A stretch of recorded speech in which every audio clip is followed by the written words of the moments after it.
During the ancient times, there was a group of travelers who were traveling, and with them was their servant, who was doing small tasks for them and singing songs and encouraging them along their journey. One night, when they all went to sleep, he got up and left. In the morning, when these experienced explorers realized that the servant had gone missing, they thought, what big deal is that? We are all experienced explorers, we are all experienced travelers, we can continue without him. But within a couple of days, things got really tough for them. They started to argue, bicker, and they had to abandon their expedition.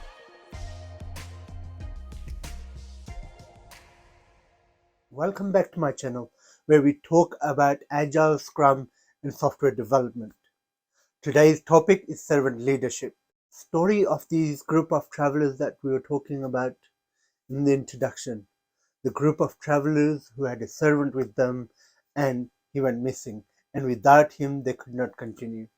Towards the end of this story, one of the explorers meets the servant whose name was Leo again, and this time he finds out that this servant of his is a leader, a big leader in an organization that was sponsoring their expeditions. My fellow friends, the concept and the term servant leader is coined by Robert Greenleaf in his book Servant Leader.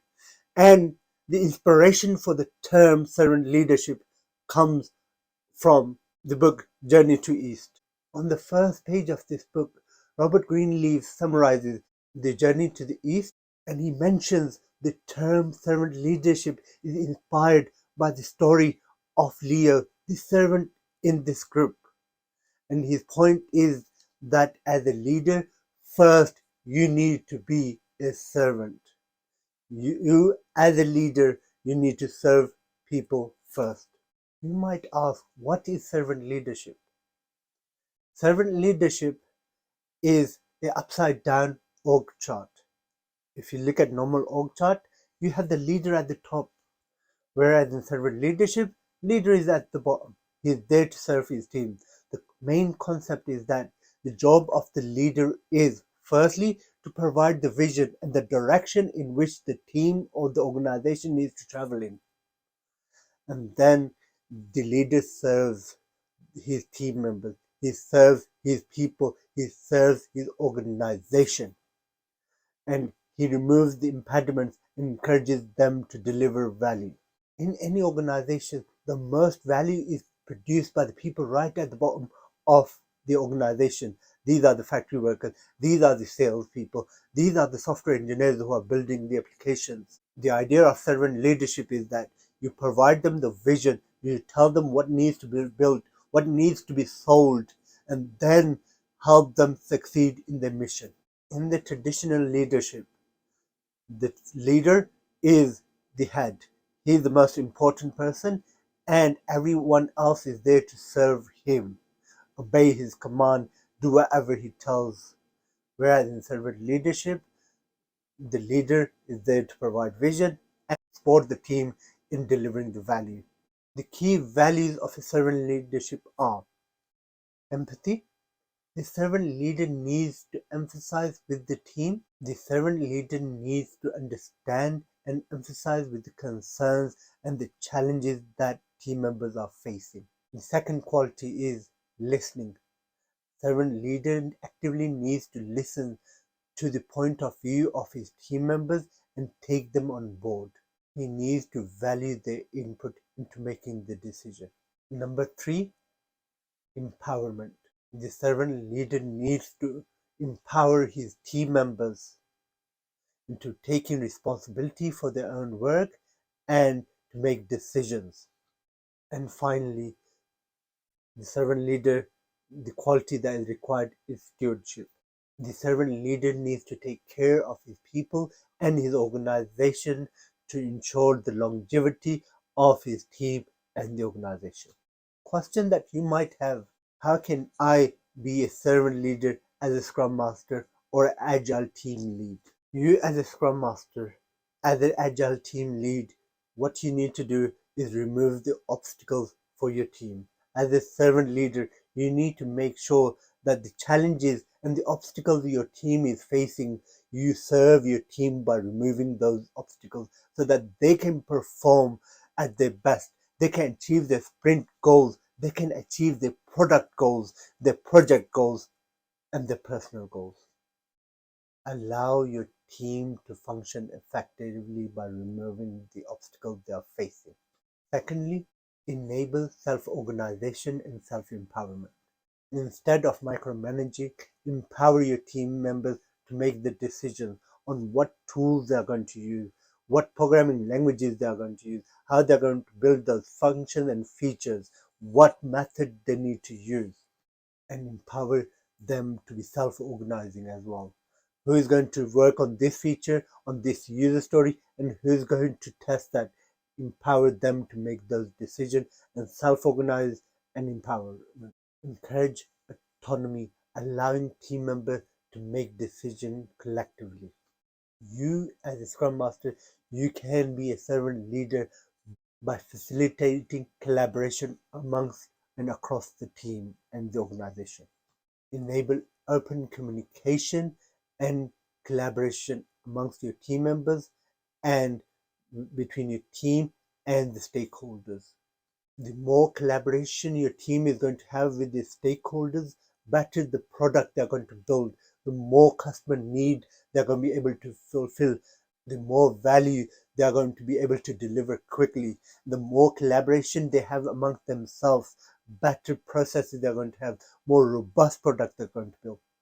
More collaboration with the stakeholder means that the product they're going to build is going to have the features and is going to meet the need of its users. And the more collaboration they have amongst themselves means that the product they're going to build is going to be robust. So you, as a servant leader, you should encourage and enable collaboration amongst themselves and with its stakeholders. You, as a Scrum Master, you can be a servant leader by coaching and mentoring your team members. Coach the team to improve its processes, resolve conflicts, and into learning and growing. This reminded me of a story, and I think so it was Intel who had just recruited a new senior executive.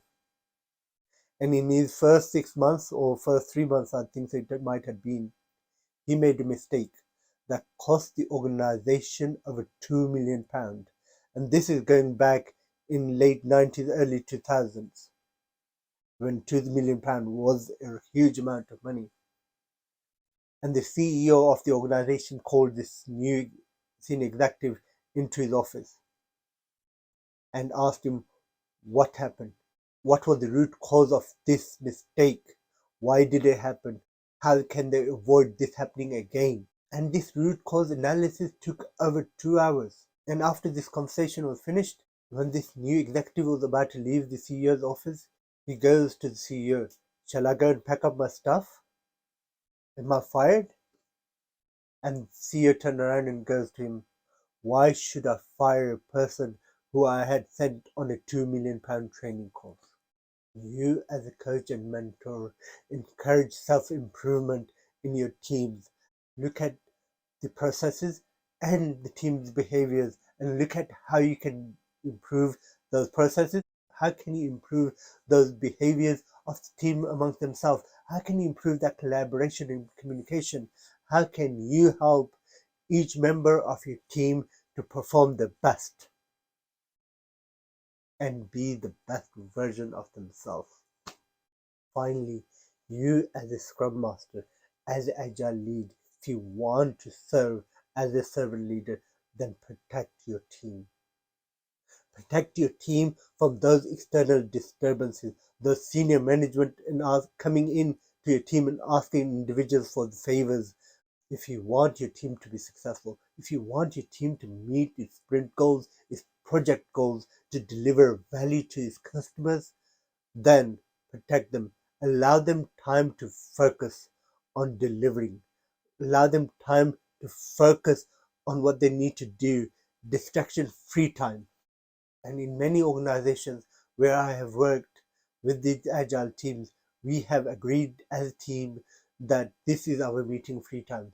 No matter who it is, no matter how important the meeting is, that time is free for the team to work on its sprint goals and is focus time for the team. There will be no distractions. I hope these tips help you become a better Scrum Master, Agile lead, and to act as a servant leader and understand the role of servant leadership inside your role better. I will leave the link to Robert Greenleaf's book, Servant Leadership, below in the description. And more than that, if you are an agile leader, if you are a scrum master, then I recommend you read this book, Scrum, the Art of Doing Twice the Work in Half the Time. This goes into details why you need to do those things, why you need to protect your team's focus time, why you need to coach your team, limit the work in progress. So this is one of the brilliant books I highly recommend, and I will leave a link to this book in the description as well. Thank you very much for making so far into my video. But please remember, in Agile, in Scrum, in Kanban, feedback is really important. It helps the team members to grow. So I want to ask you for a favor.